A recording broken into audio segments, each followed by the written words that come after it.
Hey, welcome back to 24/7 Moms Live. We are here. Hopefully we're going the right direction.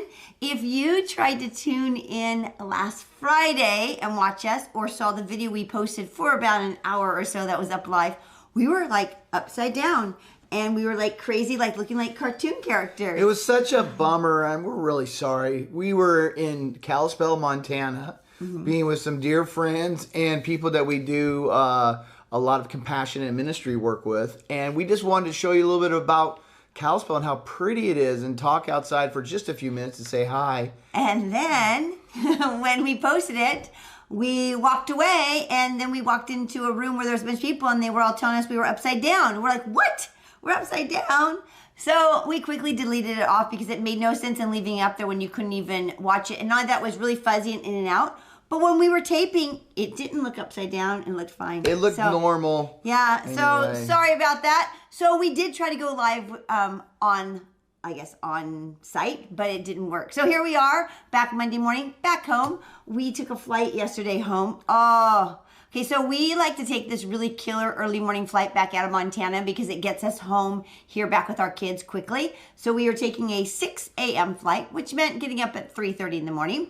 So off we went to the airport, got on our plane a few minutes before 6 o'clock, and then we sat, and then we sat, and then we sat, and then we sat.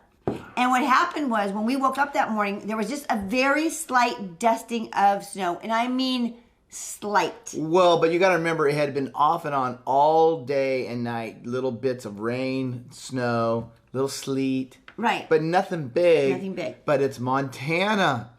So it was Gets really cold.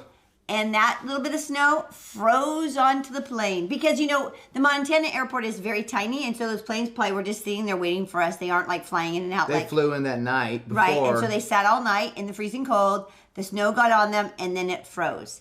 And they couldn't get the snow off of it. The ice off of it. It was kind of, I'm glad they, you know, honestly, I'm glad they de-iced twice. So we sat for 3 hours on a plane. You know, it was, thankfully we have phones now and computers. We can sit on the plane and we can get things done. I read and all of that. But it was like, this is a long, long time. By the time we got home back to Washington, we could have flown all the way across the United States. Anyways, it was a safe flight. We got home. They de-iced it. They refueled it. They didn't even refuel it because they used all the fuel up while they were sitting on the tarmac. Well, they didn't use all the fuel. They used too much. Okay, sorry. Didn't mean to be so literal. I mean, you don't use all the fuel sitting on the tarmac. Well, when you sit for 3 hours, you almost do. They have a required amount of fuel, and they lost that required amount. Okay. Anyways, we are glad to be back. And, it is. And who cares about the fuel? You do. I know. You want to argue don't about ask me about that. You like to argue. I know. That was, sorry. No big deal about that. Anyways, we thought today, hey, let's talk about some of our favorite books. People always ask, what are you reading? Or what's a good book on this topic? Or, do you have any suggestions for me in this area of my life? So we thought, we're going to start sharing some of our books that we've read over our journey of being parents, of being married, of being in ministry, and also being in business. So those are 4 areas that we thought, hey, we should start talking about some of these books because people want to know. I love really, actually, most of the books I read, I would say 99% of them are because somebody recommended it from a podcast I was listening to, a conversation I was having, a conference I was at, a meeting I was in. Somebody talked about a book, and I keep a list in my phone that says books. And anytime there's a book mentioned, I just jot it down. I was at someone's house the other day, and I actually took pictures of the books they were reading. So funny? I'm going to check these out. You totally dated yourself there. Why? Well, because in the old days, we would go, and I keep a list, or I keep a list, but you said I keep a list. I don't understand. This was your hand cue. Oh. Anyway, I was just saying, it's interesting how we. You're missing my point. Anyway, I didn't mean to mess you up. No, it just means how we've changed so much. You need to get a cup of coffee because you keep interrupting my show. He's off. Goodbye. Anyways, back to what I'm trying to explain to you. I keep it right on my phone, and I keep it in, and then I move it to my computer. So I have this long, ongoing list. I have a list of all the books I would like to read in 2019. And then in 2020, I'll go through that list and decide what books I didn't read. Right. Because there's no way I could read the hundreds of books I write down. And I keep them in categories on my computer. So let me back that up. He interrupted me. I write them down on my phone or take a picture. And then on my computer, I keep this organized manner of family books, ministry books, personal development books, business books in the different categories that I want to read them in, that I'm, want to place them in. And then I know, hey, I want a new business book to read, or I need a new book on parenting I want to read, or a marriage book. And they're already in those categories on my computer.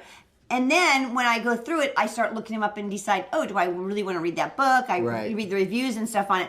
So that way I already have this long ongoing list of books that I'm interested in or that somebody's recommended. Sometimes I write a little note like who recommended it so that I kind of have a little preface to reminding myself where I heard about this book and why I might want to read it. Anyways, that's just how I organize my book list. I don't know how Steve organizes his. I used to actually just keep them in my Amazon basket until my kids got old enough where they were all shopping. We all use the same Amazon account. And suddenly a book showed up at the door that I didn't want, that I just put in my basket, just thinking about it, right? And so that helped me realize I need to curate a different list. So do you keep an ongoing list, or do you just I buy them as you want them? No, I mean, and then you got to remember too is like the.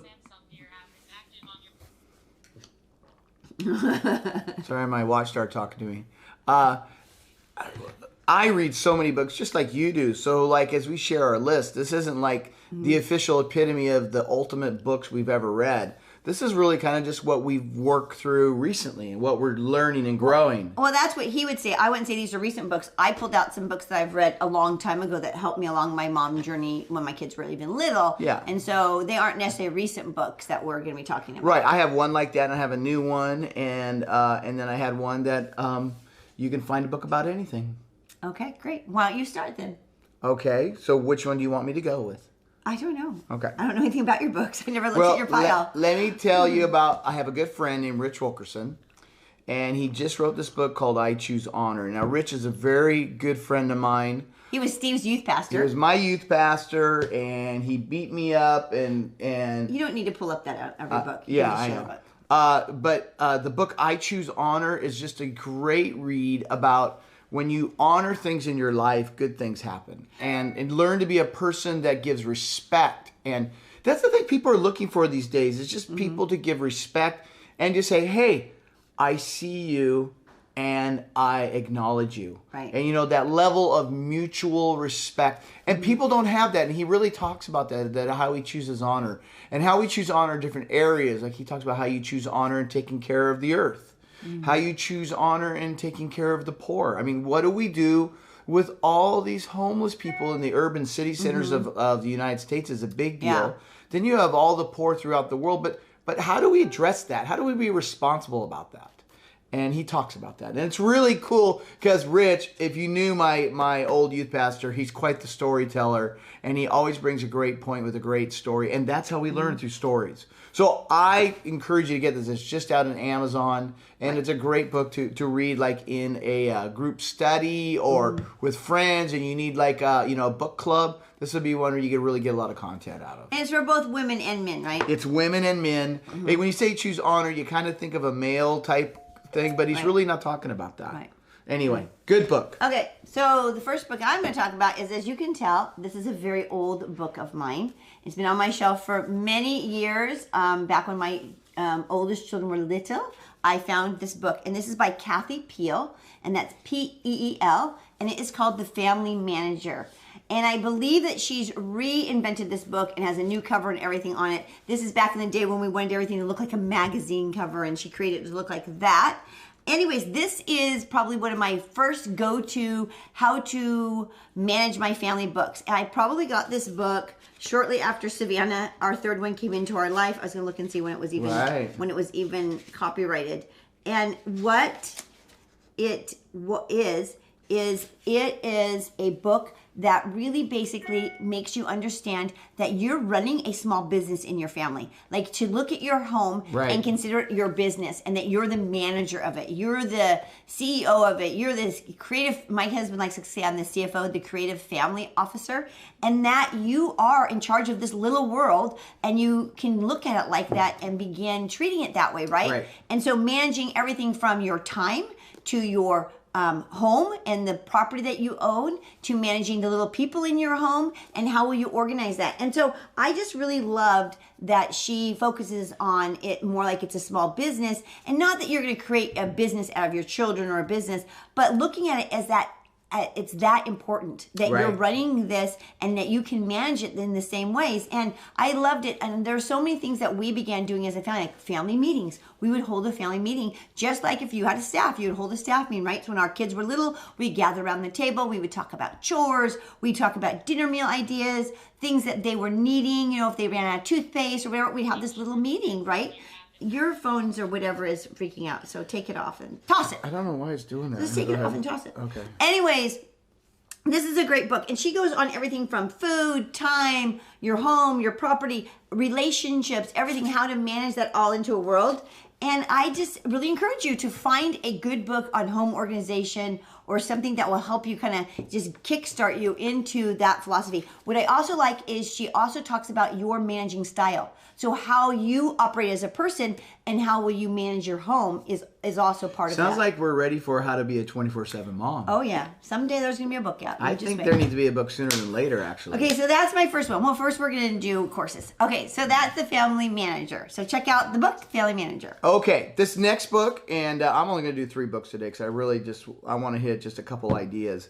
This book is by a gentleman named Daniel Coyle, and he wrote a book called The Talent Code.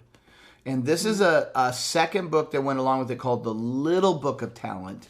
And this is where he takes that whole thick book that gets behind the science. Like, when you learn to be a great piano player, is it really just because you have a knack for it, you have a talent for it? Or is there really ways and abilities to learn new things? Like, can you really learn to be a family manager, or do you have to be just naturally organized?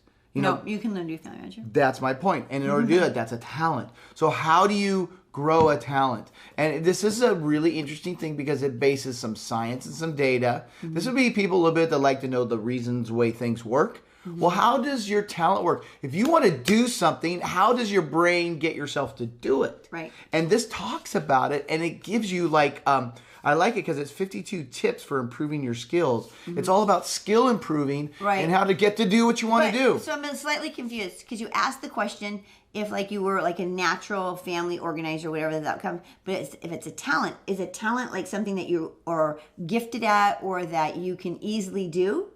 Yes, well, it doesn't. When you say easily do, some things are easy. Some you're things wired aren't. to do, That that you're, you're- yeah. Some people are wired a certain way, so it's easier for them to get somewhere. But could you learn something? Let's just say you've never really been organized, and you're a new mom, and this Right. you have to be Okay, right. so I misunderstood because I thought it was something you already had to have, and then that was going to give you No, more no, to- no. This So just this is new things that you could bring into yeah, your yeah. life. It teaches you how you learn new things and how you can do it. And there's some things you're always good at. You know, some person who's having to be an organized mom, maybe she's like an artist and she's just really good at creating artistic things and crafts that Right. she sells or uses or whatever. But this would say, well, how do I have my family meeting? How do I do that? And how do I get my head together? And so it talks about how your brain does that. Anyway, this is a really, really fun book. If you know somebody in your world that's just trying to figure out their next steps, this is like a little toolbox Yeah. that helps you do that. That's Anyway, it's good. called The Little Book of Talent. It's actually one of my secret books. You know you have secret books?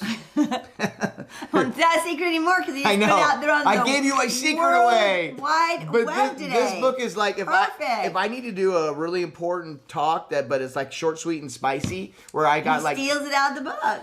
I don't steal. Oh, rips off. I mean, No. If you take from one resource, it's plagiarism. If you take from 20, it's research. But Anyway, no, you Okay. always credit where it comes from. You shouldn't Okay, just totally. my next book I've talked about before, but it was many episodes of our morning show ago that I talked about The Fish.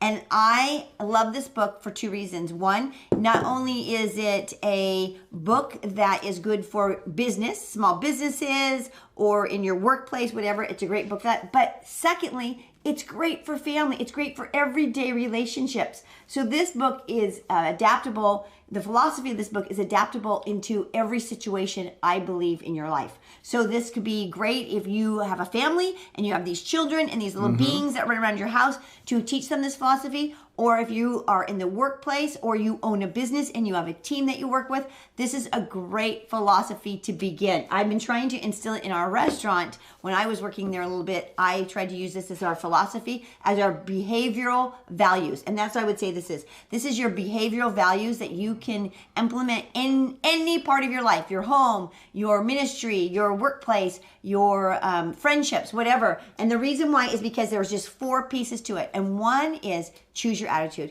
You get up every day. You get to choose your attitude. Right. No one chooses that for you. You choose that. Right. So good or bad day ahead, you get to choose how you're going to respond to that day. So you get to choose your attitude is the first one. Yes. The second one is be present. And you need to be present. That means not on your phone, not distracted. How many times have you been talking to somebody and they're looking over your shoulder at something else?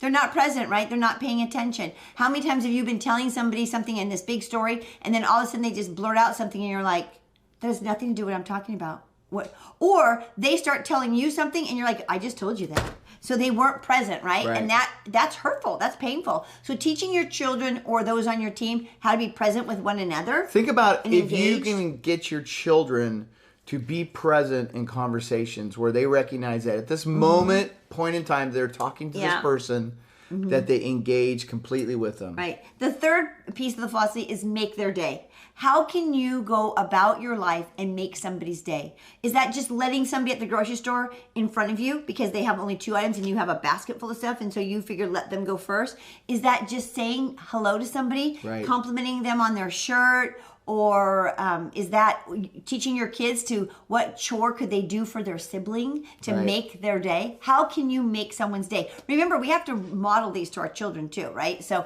make their day. And then the last one is play. How can you have fun in what you're doing throughout the day? How can you create fun atmosphere in your home, in your workplace, in your life? And so those are the 4 philosophies. But it's a super simple read. And if you're from Washington, it's about the fish market in Seattle. It's a fictitious story, but they use that as the example. And you can read this book in almost 1 or 2 cities. This is a really fun book even to read with your family. Yeah. Because it's a story. It's not like, 10 lessons and doing XYZ. It's just Yeah. a story, and the points unfold in this girl's travel and adventure to figure out her life and her new job. Exactly. So check it out. Fish.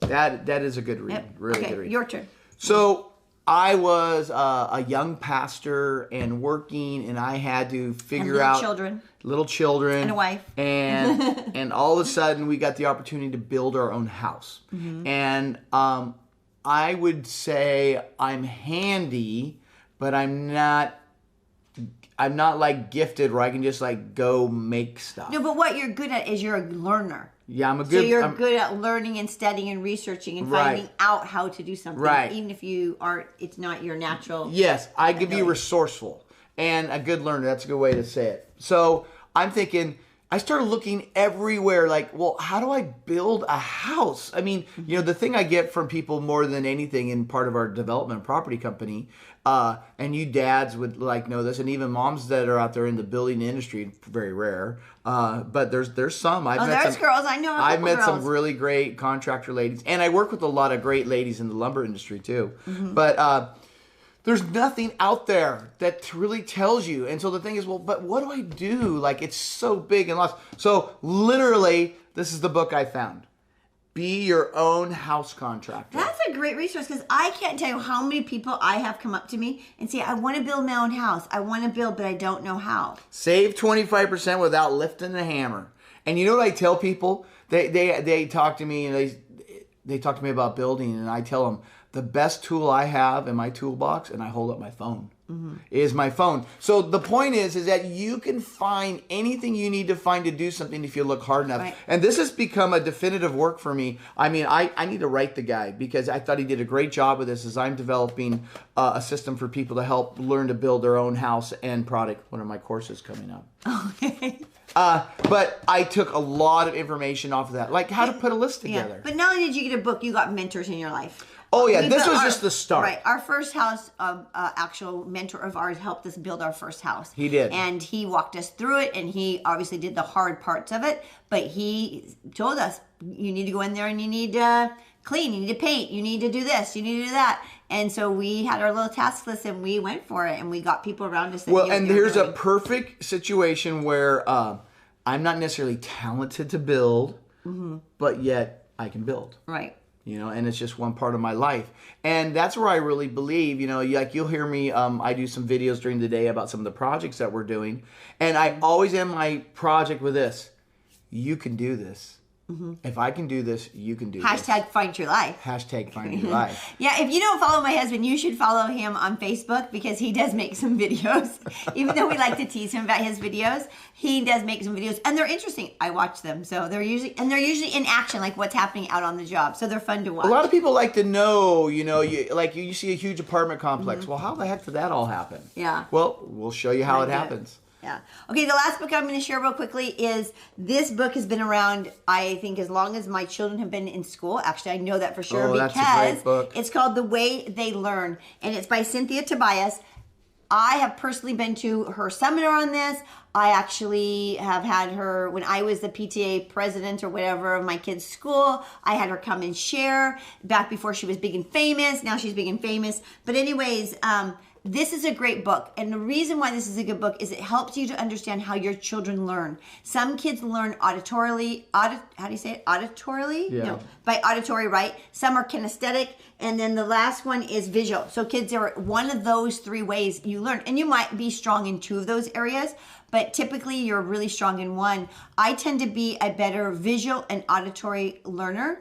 It's really hard for me to figure out what I am because I feel like in different things, I learn differently, different ways, right? But I'm not really great at a learner by physically reading the words I've learned. I read a lot of books, but I retain more information than I've heard. And I didn't really understand it because I don't like to be read to by like a teacher or something. It's really weird. Really? Yeah, isn't that weird? But I like it when I can listen to it by myself. I think it's the distractions in a room. So if I can be walking and listen to it, I take it in. Do you know what one of my favorite memories in elementary school was? What, being read to? You reading, probably. No, 5th grade, Mrs. Schramm, every afternoon when we come in from recess, we'd all sit down real quiet. This was her way to get us all quiet, you know, because we were like all noisy and it was hot.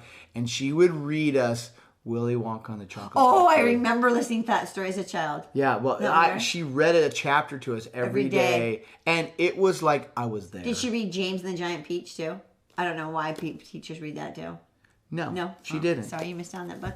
Okay, so back to this. Anyways, I've noticed it in my kids. There are different learning styles. They are. And I also, after reading this book and knowing this philosophy, I can pick up on a teacher that also teaches by this philosophy and teaches kids differently. You know, they'll teach a child math, but they'll teach each of the kids in the classroom a little bit differently. Nate had a 1st grade teacher. She was phenomenal with this. You would walk in and it would be math time, and she would have kids over here actually hands-on doing math projects with manipulatives. She'd have another kid on a computer doing math. She would be sitting down with kids verbally doing math. She had all, and I said to her, "Are they all doing the same math or do they rotate?" She goes, "Oh no, they're all doing the exact same math right now." I was so impressed. She was teaching them all by the way they actually learned. Right. Well, and again, it comes down to the two behaviors. She was teaching them the way they were wired and the way they behave in a certain situation. Yeah. And she was just cueing in on it. And I remember Kathy, the 1st grade teacher, I remember she talked about this book too. Right. And that was when we learned, when our kids were really, really young. And again, it's a great, I call these kind of life hacks. This is a really great tip in raising your kids, is just understanding how they're wired, not giving excuses. A lot of times we take how they're wired as an excuse. No, figure out how they're wired and tap into that. It's really interesting. Anyways, it's a great book to read. You can probably find YouTubes on this now, podcasts, anything.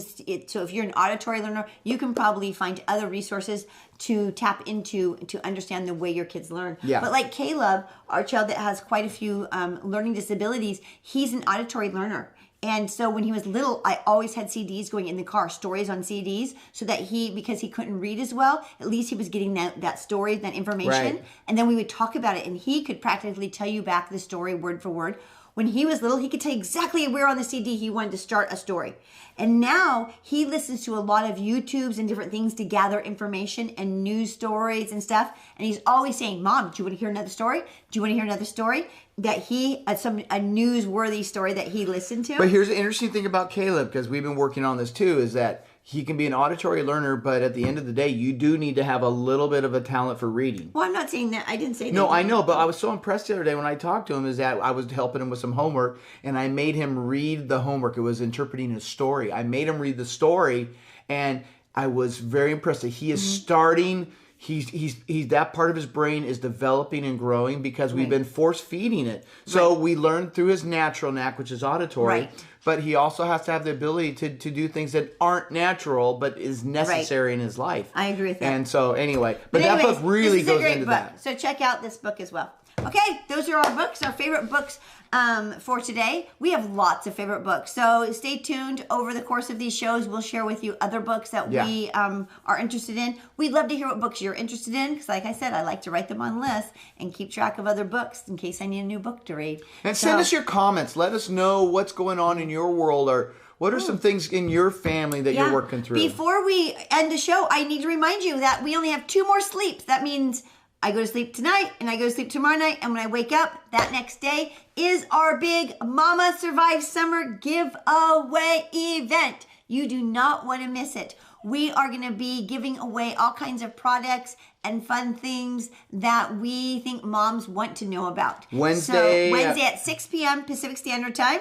Right here, it'll be on Facebook Live. You can watch it and you can win these prizes. Also, check out our new website. Go to 247moms.com and check out our brand new look. And at the very beginning, you can sign up and get your free, I was going to show them to you. I'll show them to you tomorrow. Our free printables, they're spring cleaning printables. They're really cool. I love them. They cover your entire house of how to spring clean your house so you can do it room by room. And those are free if you sign up to be on our email list. And just so you know, our email list that you're signing up for is a once a week email that will be coming out. Hopefully in the next week or so, we'll start saying that once a week. And it's just going to be a highlight of 24/7 Moms. It'll be really valuable information you as a mom will want. So check that out. Check out our new website. Make sure you sign up and RSVP to be at our party, our big event on Wednesday night. Oh, and we're doing pre-event giveaways right now. So if you go on Facebook, you're on Facebook right now, right? If you scroll down, you'll see different challenges that you can enter, or go over to our website and check and just click the button about the event. Scroll down, you'll find the event, click it, and it will tell you all the different challenges that you can do, and you can win gift cards. So we're giving away all kinds of gift cards to Target and Amazon. So check those out. Okay, we'll see you back here tomorrow morning. Bye. Talk to you later. Bye.